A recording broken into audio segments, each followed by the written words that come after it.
Pam Bondi walked into the Tampa Convention Center expecting nothing less than admiration. The polished halls echoed with polite conversation, high heels, and the rustle of finely printed symposium agendas. She was home, after all, Florida's Attorney General, familiar with the crowd, practiced in her presence, and confident that her years of media appearances and courtroom victories would carry the room. But what awaited her was not a polite panel discussion. It was Jasmine Crockett, and in less than an hour, the applause Bondi anticipated would be replaced by an uncomfortable silence, the kind that only follows when power meets truth and flinches. The legal symposium had all the trappings of prestige: velvet ropes, gleaming badges, and an audience filled with attorneys, law students, local leaders, and out-of-towners curious to witness what had been dubbed a crucial conversation about prosecutorial reform and public trust. But as the camera crews lingered in the hallways like hawks and security shifted on their heels, it was clear this wasn't going to be a dry policy exchange. Inside the room, the tension was physical. Bondi stood tall, every inch the political veteran, her blonde hair meticulously set, her poise unwavering, her smile trained for the spotlight. Her aides whispered final notes behind her, but she barely needed them. Her message was simple. Florida's justice system worked. Across from her, Jasmine Crockett sat composed, quiet, hands folded on the table before her. No pages, no devices, no shuffle of notes.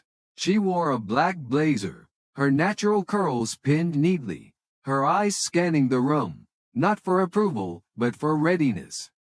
A former public defender, now a congresswoman from Texas, Crockett wasn't there for headlines. She was there for truth, and she was about to deliver it with a precision that would shatter the illusion of control.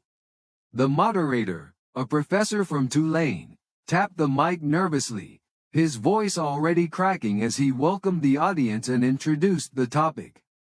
"We're here," he said, sweat beading at his collar, "to discuss the evolving balance between law enforcement authority and constitutional rights. A conversation that demands both honesty and humility."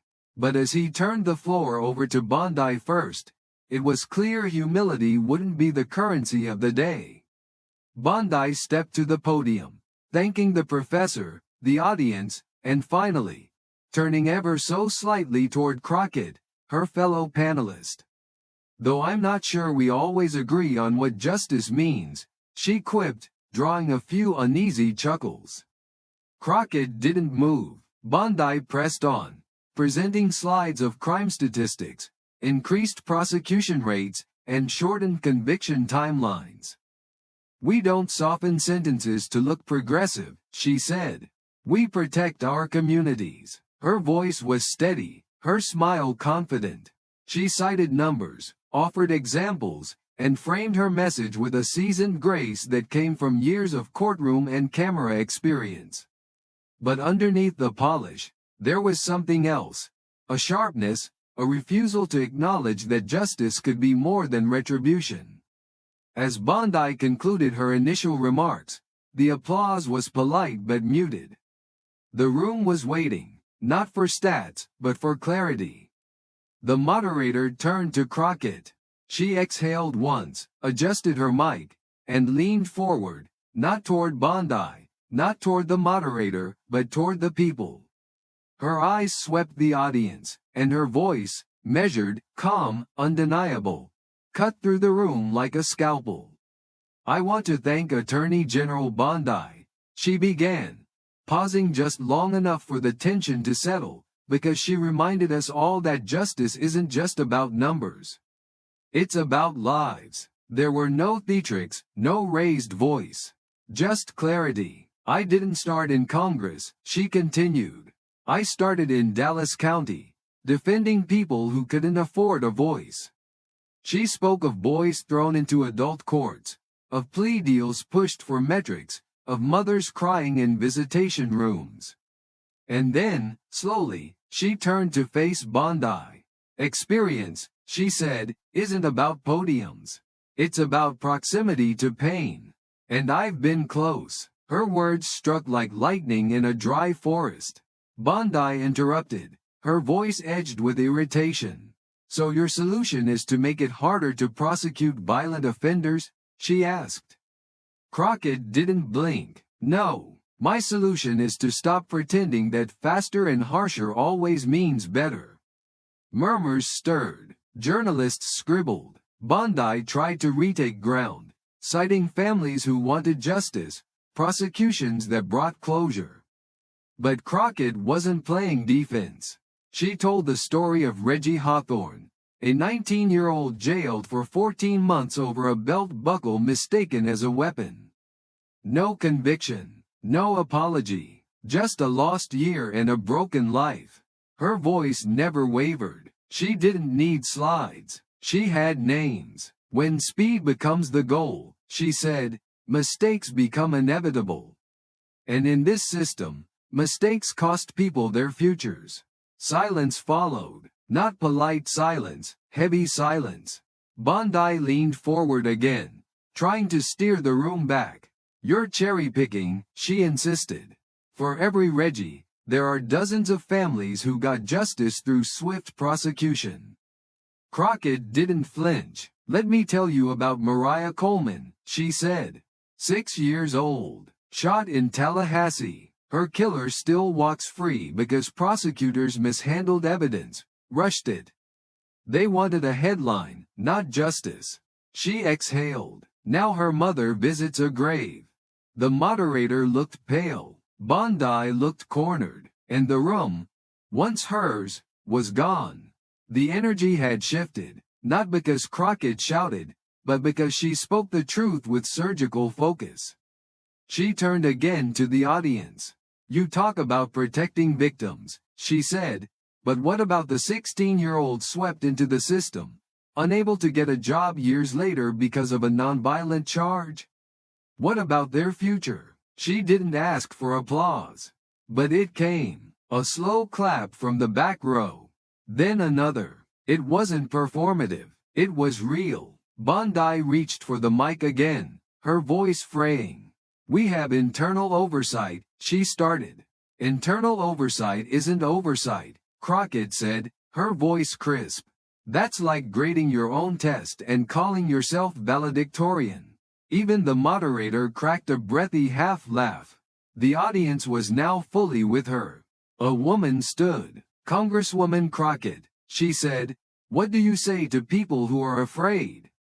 Who want to feel safe and don't trust reform? Crockett turned fully to her. That's a fair question, she said. And it's exactly why we have to get this right. Safety isn't more jails. It's systems that work. Mental health care, education, opportunity. You can't police your way out of problems you never tried to fix.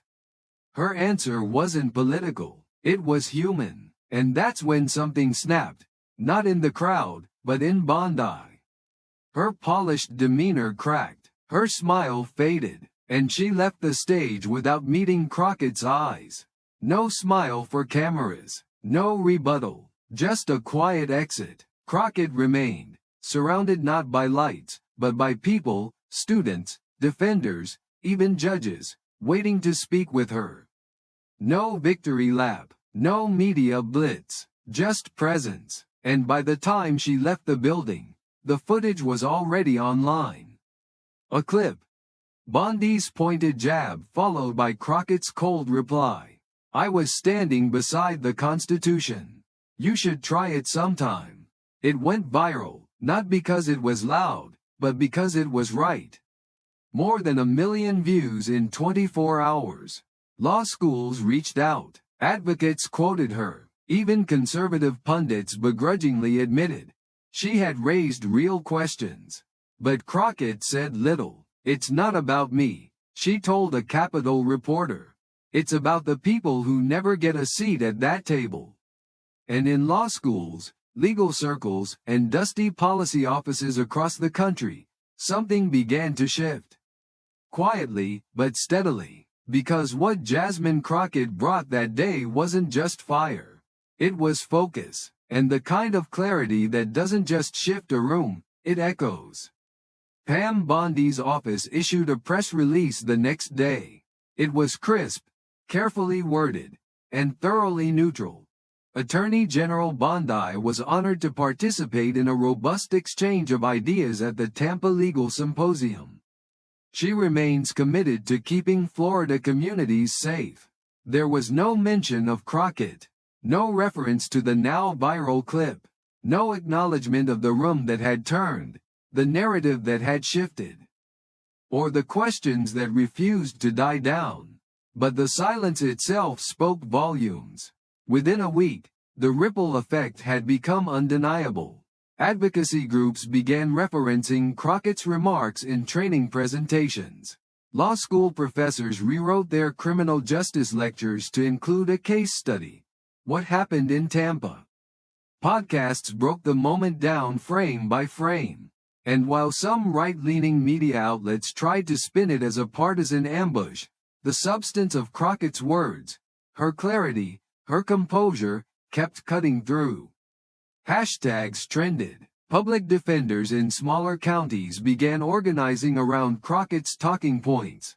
Even prosecutors, some quietly, some anonymously, started calling internal meetings to discuss reform.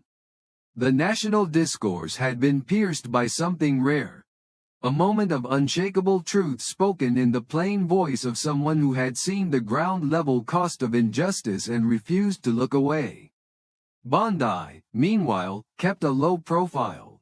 2 scheduled town halls were quietly pulled. A planned op-ed was shelved. Her communications team pivoted to law enforcement appreciation posts, hoping to recapture a safer message. But she couldn't outrun the moment. At her next press conference, a reporter finally asked, point blank, "Do you regret the way the symposium unfolded?"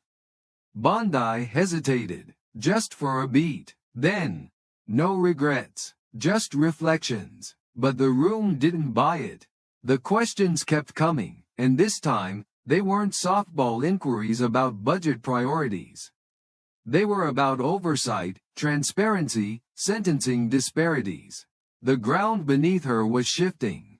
And she knew it. 2 weeks later, Jasmine Crockett was invited to speak at a student-led forum at the University of Florida. No cameras, no national press, just a folding chair set up in a wide lecture hall, a modest sound system, and a crowd of mostly law students who had seen the clip online and wanted to know more. Crockett arrived alone. No aides, no entourage, just a worn leather notebook tucked under her arm and a quiet, grounded presence. She didn't open with a speech. She opened with a question. How many of you have ever sat in a courtroom? A scattering of hands. How many of you have ever represented someone you didn't like? Someone who made you uncomfortable? Fewer hands, but 1 or 2 still rose. She nodded slowly. Good, because justice isn't about comfort. It's about commitment, and you can't be committed only when it's easy. The room was still. There was no applause, just a quiet leaning in. I'm not interested in being viral, she said. I'm interested in being right. And being right means doing the hard work, even when it's slow. Even when it doesn't fit on a poster or a campaign ad. Someone from the third row, a woman, perhaps 23, in a green jacket and thick glasses, raised her hand. Do you think Attorney General Bondi learned anything from the symposium? Crockett paused. She didn't smile, didn't dodge, just answered, I don't know, but I hope someone watching did. Because this isn't about her. And it's not about me. It's about a system that will keep recycling the same injustices unless enough people speak up. Even when it's inconvenient. She closed her notebook. You want to be a good lawyer? She asked. Learn the law. But if you want to be a just lawyer, learn the people the law was written to protect. Learn their names. Learn what they've lost. Because the system will always have defenders. What it needs, what it's always needed, are challengers. This time, the applause came not in a wave, but a ripple. Quiet, steady, and real. Outside, it had started to rain. A few students followed her into the lot, asking for reading lists, asking to volunteer. One asked if she had ever thought about running for higher office. She laughed gently, thanked them, and said, "Stay sharp. Stay uncomfortable." And then she added something else. Something that didn't make it into the news cycles but stayed with everyone who heard it. "When someone tries to shrink you down," she said, "when they say your voice is too loud, too radical, too inexperienced, it's probably because they've grown too comfortable in their power. And power doesn't surrender voluntarily. You have to challenge it." Over and over again. Over the next several weeks, several state-level bills related to legal reform that had long been stalled began to move. Not all passed, but they moved. Law professors began citing Tampa not as a media moment, but as a legal milestone. Student groups wrote essays about it. Community organizers pulled excerpts from Crockett's speech for pamphlets on reform. It wasn't that one woman had won a debate. It was that her clarity had pierced something bigger, something foundational. And it had given people language for things they'd long felt but struggled to articulate. Meanwhile, Bondi was still trying to recalibrate. At a local Chamber of Commerce breakfast, she was asked a seemingly innocuous question. "Do you think the justice system is perfect?" Her answer, 10 seconds too long, too defensive, betrayed the strain. Public trust had begun to erode, not dramatically, but visibly. And people were watching now. Not just what she said, but how she avoided saying it. And still, Jasmine Crockett said little. She returned to her committee work, declined the interview circuit, but in small rooms, in conversations with law students, at speaking engagements with no press, she kept telling the truth. And slowly, the truth started to echo. Not as a headline, but as a movement. She never claimed the spotlight, and yet it followed her, not out of spectacle but out of necessity, as if the truth she carried was too heavy to be ignored. In state capitals far from Florida, the conversations began to change. Legislators who once brushed off reform as a fringe concern began to reconsider sentencing frameworks. Young public defenders found themselves quoting her words in courtrooms, invoking not her name but her conviction. "We can be tough on crime," they echoed, "and still respect due process." Some district attorneys started publishing anonymized sentencing data voluntarily, citing community trust as a reason. A ripple had become a current. And still, Jasmine Crockett stayed grounded, never posturing for the press, never exploiting the moment for personal gain. She understood the weight of her presence, the gravity of speaking not just for herself but for millions whose voices were often ignored in legislative chambers and legal symposiums alike. One evening, a nonprofit focused on juvenile justice reform held a private dinner in Washington. Crockett was the keynote. The room was small, policy analysts, a few judges, several young attorneys. She didn't speak from a stage. She stood at floor level, eye to eye, and said something that stayed with them long after dessert. "Justice isn't a trophy," she said. "It's a test. And every generation gets graded on whether they chose convenience or conscience." Her words weren't flashy, but they stayed, like ink in water, slowly tinting everything around them. Meanwhile, in Florida, the pressure on Pam Bondi didn't relent. In one closed-door meeting, a senior aide reportedly warned, "The problem isn't just Crockett. It's that people are actually listening to her." And they were. Not because she had embarrassed anyone, but because she had dismantled something sacred. The illusion that power equals wisdom. Weeks passed, then months. The Tampa symposium was no longer a trending topic, but its residue clung to every conversation about prosecutorial integrity.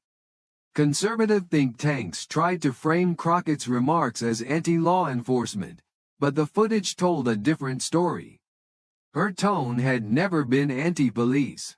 It had been pro-accountability. And that was harder to smear. The shift was cultural, not just political. In classrooms, professors began asking different questions. What does justice look like from the back of the courtroom? What does accountability mean for those who hold power? In one class, a student said aloud what others had only written in journals. She didn't win an argument. She changed what the argument was about. At a legal ethics panel in New York, a former federal judge quoted Crockett directly. "The system gives more grace to prosecutors who botch evidence than to defendants who miss a court date." He paused, then added, "That's not rhetoric. That's observation. And that's what made it powerful." She wasn't performing. She was reporting from the edge of lived experience, from the front lines of a system that too often mistakes efficiency for justice. At another university, a law student asked during office hours, "Why do we spend more time teaching courtroom procedure than teaching courtroom perspective?" His professor had no answer. But the question hung in the air like a challenge. Even inside law enforcement circles, conversations began to evolve. A sheriff in Georgia anonymously told a journalist, "I don't agree with everything she said. But I'll admit this. She made me think about how we count success." And that was the point. It was never about ideological purity. It was about recentering the question. Who gets to define justice?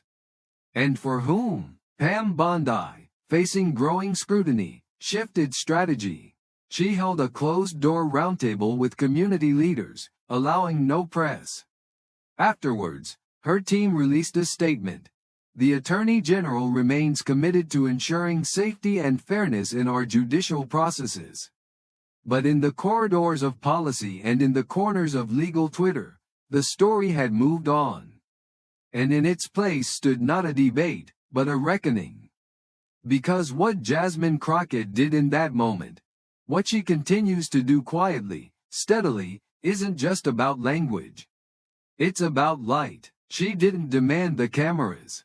She demanded the mirror. And for many in that Tampa room, the reflection had been jarring.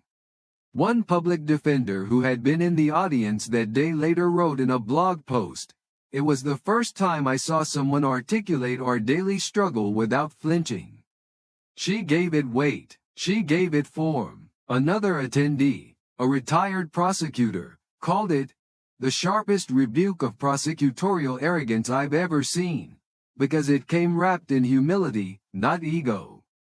That humility made it harder to dismiss, because Crockett wasn't grandstanding. She was documenting. She was accounting. She was witnessing. At a fundraising dinner in Dallas, months later, a civil rights attorney introduced her not as a congresswoman or former public defender, but as the voice that reminded us why the Constitution has a heartbeat. The room went still, then erupted, and still, she didn't bask in it. She nodded, then took the mic and reminded them again, "This isn't about me. It's about what happens when justice becomes performance instead of promise." And it was that promise, of fairness, of process, of dignity, that now followed her like a shadow, not heavy but grounding. In cities across the country, community forums began to include a new format, the Crockett Clause, a portion of every session where a person who had been directly impacted by the justice system could speak uninterrupted for 5 minutes. It was symbolic, but it mattered. And it was proof that impact doesn't always require legislation. Sometimes, it only takes language that refuses to bend. In her office in D.C., Crockett kept a handwritten letter pinned to the corkboard behind her desk. It was from a woman whose son had spent 3 years awaiting trial in county jail because of a backlog. It read simply, "Thank you for remembering people like us. I thought no one saw us." Crockett didn't show the letter off, but every once in a while, when preparing for committee hearings, she would glance at it, just to remember what clarity sounds like when it's needed most. She knew the fight wasn't over. She knew systems don't change because of one symposium, no matter how seismic the shift. But she also knew this.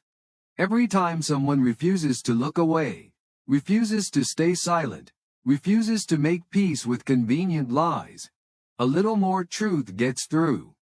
And once truth enters the room, even power has to listen.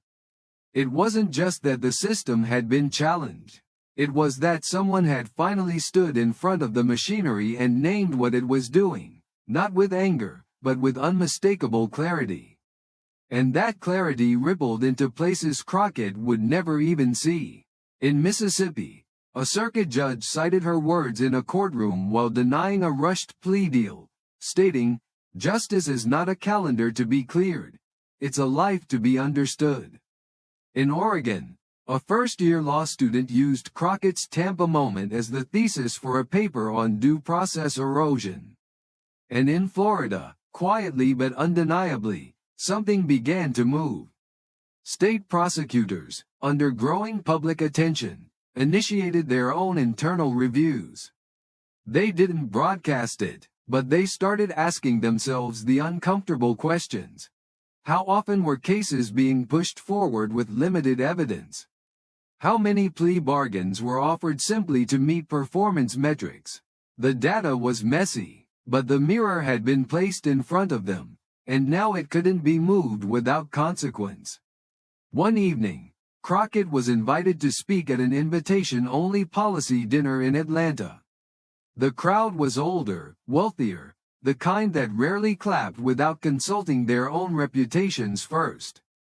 But something about her presence, unhurried, unadorned, softened the room before she even opened her mouth. When she spoke, she didn't recount the viral moment. She talked about the 17-year-old boy whose case she'd once fought, who hadn't spoken a full sentence in court until the final day of trial. He was so used to not being heard, she said, he forgot what it felt like to try.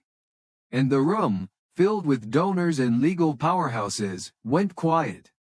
Not because they didn't know the system had faults, but because someone had just made them feel it.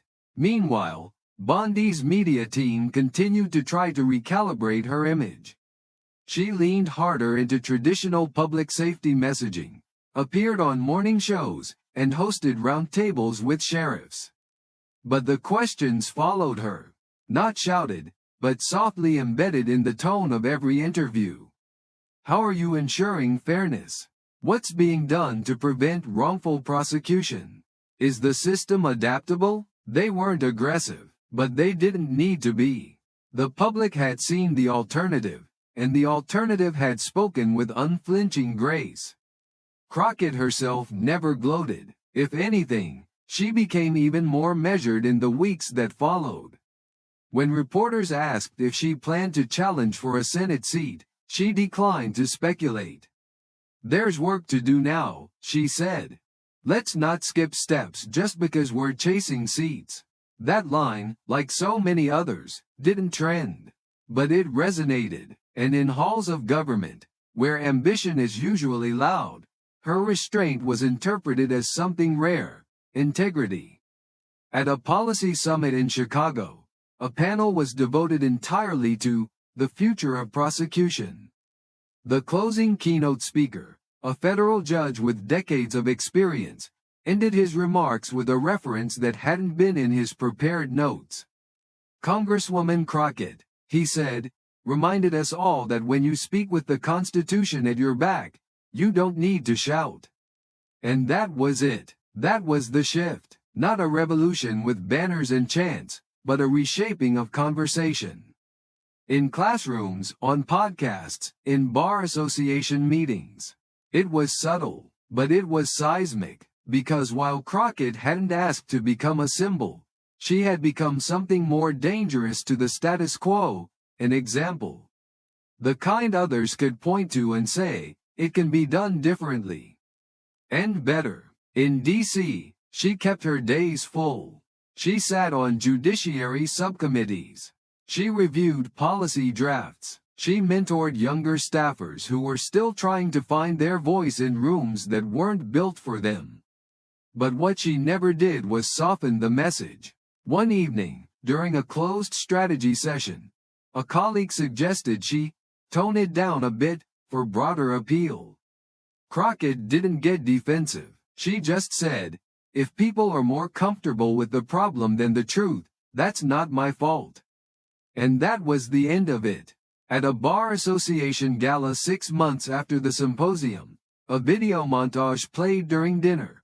Highlights of legal thought in America. It featured just a few seconds of Crockett's Tampa speech. Her face calm, her words clear. Justice doesn't start with prosecution, it starts with process. The room clapped, some loud, some hesitant. But no one looked away. Back in Florida, Bondi finally sat for a long-form interview with a national outlet. She talked about crime prevention, safety, and reform. But when asked directly if she regretted her confrontation with Crockett, she paused, then said, "I think we were both passionate. But we come from different experiences." It was a pivot, not quite humility, but the closest she'd come to conceding that her opponent hadn't just been loud, she had been right. Crockett's response came days later in the form of a guest column, not about Bondi, but about federal sentencing. She wrote, "We have to stop equating disagreement with disrespect. Sometimes, the most respectful thing you can do is challenge someone to see more clearly." And in that one line, she reframed the entire exchange. It had never been personal. It had always been principled. Across the country, local newspapers began reporting on small reforms, changes to bail policies, public defenders being given more resources, internal data reviews at district attorney offices. None of it carried Crockett's name, but all of it carried her fingerprints. Because change doesn't always come with fanfare. Sometimes, it walks in wearing a quiet suit, armed only with lived truth and the unwillingness to look away. And that was her legacy, not a moment, not a clip, but a reminder. That even in a system built to reward power, the sharp edge of principle can still cut through. And when it does, the echo doesn't fade, it deepens. There was no crescendo, no final televised debate to crown the transformation. What followed was quieter, but no less powerful. Crockett's impact didn't live in headlines anymore. It lived in the way people spoke to one another in courtrooms, in the questions asked during judicial confirmation hearings, in the way law students challenged their professors, and in how victims and advocates both began insisting that justice be viewed not through a binary of punishment or mercy, but through the lens of dignity. Months later, a national symposium on constitutional law convened in D.C., coincidentally in the very same week that a controversial bill on prosecutorial immunity was being debated in the House. Crockett was scheduled as a closing speaker. Most assumed she'd talk about reform strategies or cite recent legal data.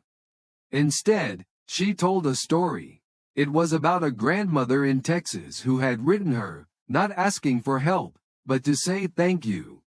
Her grandson had been arrested for shoplifting baby formula. The grandmother had seen Crockett's Tampa clip and, inspired by her words, had contacted a local advocacy group. That call led to legal assistance. The boy was diverted into a community program, his record cleared. It wasn't a fairy tale. It was a system working, imperfectly, but humanely. Crockett paused at the end of the story, then looked out at the audience. "I didn't save him," she said. "His grandmother did. She just needed someone to remind her that her voice mattered. That the law doesn't belong only to the powerful. It belongs to all of us." The room didn't erupt in applause. It rose, quietly, steadily, as if compelled by a current of conviction stronger than any one speech. After the event, several prominent figures approached her privately. A federal judge who had once ruled harshly on mandatory minimums and now wanted to support policy review. A state senator considering a bill that would bring external oversight to prosecutorial conduct. Even a former attorney general who simply said, "Thank you for speaking the things we were afraid to say out loud." The power of Crockett's presence wasn't in her ability to dominate a room. It was in how she made silence feel like an indictment, how she made truth impossible to ignore. That fall, a documentary series featured her story, framed not as a battle, but as a turning point.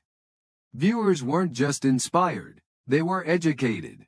They learned about plea bargaining, cash bail, the disproportionate incarceration of minorities, and how prosecutorial discretion could mean either a second chance or a silent sentence. Crockett didn't narrate the film. She didn't need to. Her words were already stitched into every scene. And while the series gained awards and praise, Crockett herself stayed focused. No victory tours, no national book deals, just work. In interviews, she rarely spoke about Tampa. But when asked directly, she once said, "It was never about defeating anyone. It was about revealing something." And she had revealed that the myth of absolute justice, the kind that relies only on conviction counts and punishment speed, was not only flawed but dangerous. She had shown that real justice is uncomfortable. It requires questioning authority, acknowledging failures, and choosing people over performance. And that kind of justice is not granted. It is demanded. It is fought for. It is defended, quietly, persistently, by people like her. By the end of the year, several jurisdictions had launched pilot programs to separate prosecutorial incentives from conviction rates. Law schools had updated curricula to include more on indigent defense, community-based justice, and constitutional ethics. Legal aid applications rose. Young attorneys, freshly graduated, cited that video when asked why they had chosen public defense over corporate law. And in one small-town courthouse, a judge kept a printout of Crockett's closing quote taped to the side of his bench. It read, "The Constitution isn't fragile, but our willingness to uphold it can be." Back in her district, Crockett continued walking neighborhoods, hosting listening sessions, attending church events. Her constituents didn't treat her like a celebrity. They treated her like what she was, a neighbor who had decided not to be quiet. One Saturday morning, at a small community forum in a public library, a high school student stood during Q&A. He was nervous. His voice cracked slightly. "Congresswoman Crockett," he said, "what if the people in charge still don't listen? What if they don't change?" She nodded, smiled slightly, then said, "Then you change. You get in the room. You learn everything they think you're too young or too loud or too angry to learn. And then you speak anyway. That's how power is challenged. Not once, not loudly, but relentlessly." The boy sat down. People clapped, not for her, but for the truth she had just handed to someone else. And that was the thread running through all of it, not the courtroom drama, not the applause or the viral videos, but the passing on of a responsibility that too often goes unmet. To speak, to question, to remember what justice looks like before it's distorted by fear or ambition. As the months turned into a year, the story of Pam Bondi and Jasmine Crockett became less about confrontation and more about confrontation's aftermath. About the quiet reforms, the unglamorous advocacy, the changes no one noticed, except the people they helped. Bondi continued her work, but the legacy of Tampa never quite left her shadow. She stopped holding public symposiums. Her team became more cautious. The press, once reliably deferential, began asking harder questions. And somewhere, beneath the surface of her once flawless image, the effect of that moment lingered. But it wasn't about her anymore. It was about what had been revealed, what had been said, and what had been heard. Because every now and then, in politics, in law, in life, someone doesn't just deliver a speech. They deliver a shift, a crack in the facade, a moment that outlives the room. Jasmine Crockett hadn't come to Tampa to win. She came to remind a room full of power what accountability feels like. And when she walked out of that room, she didn't walk out with applause. She walked out with something far more permanent. She walked out with the truth. And the truth doesn't fade. It echoes, quietly, powerfully, and forever.